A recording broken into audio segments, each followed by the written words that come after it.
ओम नमः शिवाय। आज हम रुद्र संहिता द्वितीय खंड का अध्याय 32 शुरू करने जा रहे हैं। गुणों के मुख से और नारद से भी सती के दग्ध होने की बात सुनकर दक्ष पर कुपित हुए शिव का अपनी जटा से वीरभद्र और महाकाली को प्रकट करके उन्हें यज्ञ विध्वंस करने और विरोधियों को जला डालने की आज्ञा देना। ब्रह्मा जी कहते हैं, नारद, वह आकाशवाणी सुनकर सब देवता आदि भयभीत तथा विस्मित हो गए। उनके मुख से कोई बात नहीं निकली। वे इस तरह खड़े या बैठे रह गए मानो उन पर विशेष मोह छा गया हो। रघु के मंत्र बल से भाग जाने के कारण जो वीर शिवगण नष्ट होने से बच गए थे, वे भगवान शिव की शरण में गए। उन सबने अमित तेजस्वी भगवान रुद्र को भलीभांति सादर प्रणाम करके वहां यज्ञ में जो कुछ हुआ था वह सारी घटना उनसे कह सुनाई।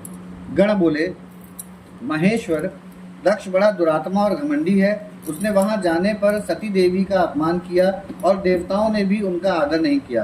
अत्यंत गर्व से भरे हुए उस दुष्ट दक्ष ने आपके लिए यज्ञ में भाग नहीं दिया, दूसरे देवताओं के लिए दिया और आपके विषय में उच्च स्वर से दुर्वचन कहे। प्रभु, यज्ञ में आपका भाग न देखकर सती देवी कुपित हो उठी और पिता की बारंबार निंदा करके उन्होंने तत्काल अपने शरीर को योगाग्नि द्वारा जलाकर भस्म कर दिया। यह देख 10,000 से अधिक पार्षद लज्जावश शास्त्रों द्वारा अपने ही अंगों को काट काट कर वहां मर गए। शेष हम लोग दक्ष पर कुपित हो उठे और सबको भय पहुंचाते हुए वेग पूर्वक उस यज्ञ का विध्वंस करने को उद्यत हो गए, परंतु विरोधी भृगु ने अपने प्रभाव से हमें तिरस्कृत कर दिया। हम उनके मंत्र बल का सामना न कर सके। प्रभु विश्वंभर, वे ही हम लोग आज आपकी शरण में आए हैं। दयालु, वहां प्राप्त हुए भय से आप हमें बचाइए, निर्भय कीजिए। महाप्रभु, उस यज्ञ में दक्ष आदि सभी दुष्टों ने घमंड में आकर आपका विशेष रूप से अपमान किया है। कल्याणकारी शिव, इस प्रकार हमने अपना सती देवी का और मूढ़ बुद्धि वाले दक्ष आदि का भी सारा वृतांत कह सुनाया। अब आपकी जैसी इच्छा हो वैसा करें। ब्रह्मा जी कहते हैं, नारद, अपने पार्षदों की यह बात सुनकर भगवान शिव ने वहां की सारी घटना जानने के लिए शीघ्र ही तुम्हारा स्मरण किया।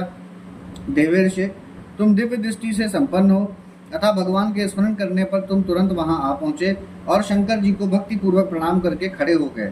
स्वामी, शिव ने तुम्हारी प्रशंसा करके तुमसे दक्ष यज्ञ में गई हुई सती का समाचार तथा दूसरी घटनाओं को पूछा। तात, शंभु के पूछने पर शिव में मन लगाए रखने वाले तुमने शीघ्र ही वह सारा वृतांत कह सुनाया जो दक्ष यज्ञ में घटित हुआ था।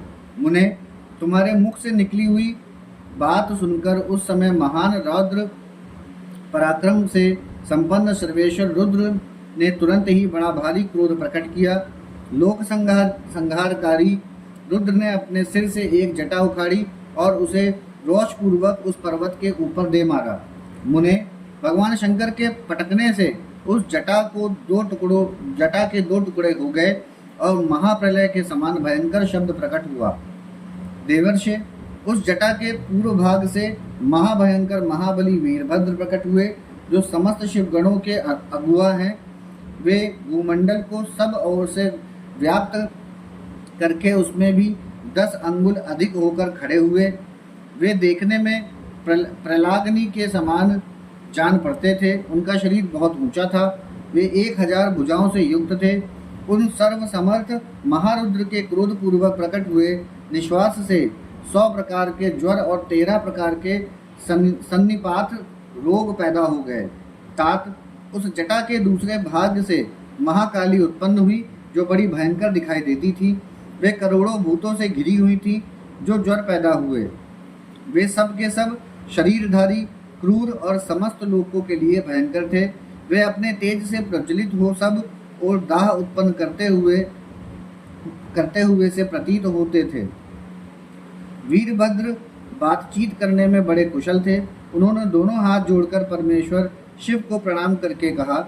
वीरभद्र बोले, महारुद्र, सोम, सूर्य और अग्नि को 3 नेत्रों के रूप में धारण करने वाले प्रभु, शीघ्र आज्ञा दीजिए। मुझे इस समय कौन सा कार्य करना होगा? ईशान, क्या मुझे आधे ही क्षण में सारे समुद्रों को सुखा देना है या इतने ही समय में संपूर्ण पर्वतों को पीस डालना है? हर, मैं एक ही क्षण में ब्रह्मांड को भस्म कर डालूं या समस्त देवताओं और मुनीश्वरों को जलाकर राख कर दूं? शंकर, ईशान, क्या मैं समस्त लोकों को उलट पलट दूं या संपूर्ण प्राणियों का विनाश कर डालूं?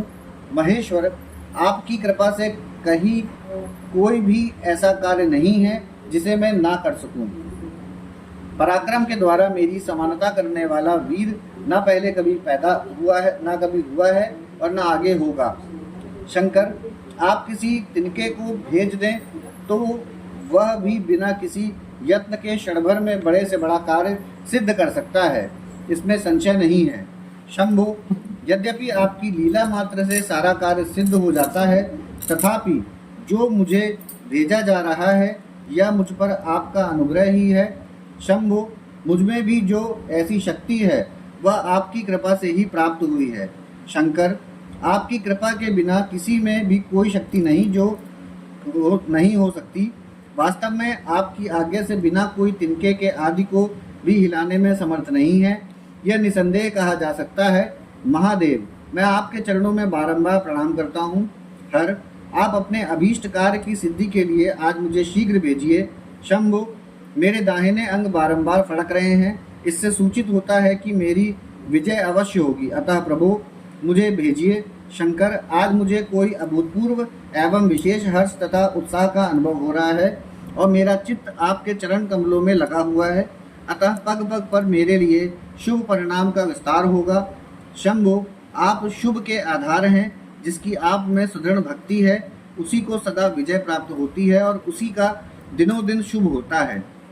ब्रह्मा जी कहते हैं, नारद, उसकी यह बात सुनकर सर्व मंगला के पति भगवान शिव बहुत संतुष्ट हुए और वीरभद्र तुम्हारी जय हो ऐसा आशीर्वाद देकर वे फिर बोले। महेश्वर ने कहा, मेरे पार्षदों में श्रेष्ठ वीरभद्र, ब्रह्मा जी का पुत्र दक्ष बड़ा दुष्ट है, उस मूर्ख को बड़ा घमंड हो गया है, अतः इन दिनों वह विशेष रूप से मेरा विरोध करने लगा है। दक्ष इस समय एक यज्ञ करने के लिए उद्यत है, तुम याग परिवार सहित उस यज्ञ को भस्म करके फिर शीघ्र मेरे स्थान पर लौट आओ। यदि देवता, गंधर्व, यक्ष अथवा अन्य कोई तुम्हारा सामना करने के लिए उद्यत हो तो उन्हें भी आज ही शीघ्र और सहसा भस्म कर डालना। दधीचि की दिलाई हुई मेरी शपथ का उल्लंघन करके जो देवता आदि वहां ठहरे हुए हैं उन्हें तुम निश्चय ही प्रयत्न पूर्वक जलाकर भस्म कर देना। जो मेरी शपथ का उल्लंघन करके गर्भयुक्त हो वहां ठहरे हुए हैं वे सब के सब मेरे द्रोही हैं, अतः उन्हें अग्निमयी माया से जला डालो। दक्ष की यज्ञशाला में जो अपनी पत्नियों और सारभूत उपकरणों साथ बैठे हैं उन सबको जलाकर भस्म कर देने के पश्चात फिर शीघ्र लौट आना। तुम्हारे वहां जाने पर विश्वदेव आदि देवगण भी यदि सामने आ तुम्हारी सादर स्तुति करें तो भी तुम उन्हें शीघ्र आग की ज्वाला से जलाकर ही छोड़ना। वीर, वहां दक्ष आदि सब लोगों की पत्नी और बंधुओं सहित जलाकर जल को लीला पूर्वक पी जाना। ब्रह्मा जी कहते हैं, नारद, जो वैदिक मर्यादा के पालक, काल के भी शत्रु तथा सबके ईश्वर हैं, वे भगवान रुद्र दोष से लाल आंखें किए महावीर वीरभद्र से ऐसा कहकर चुप हो गए। यहाँ हमारा अध्याय 32 समाप्त होता है। ओम नमः शिवाय।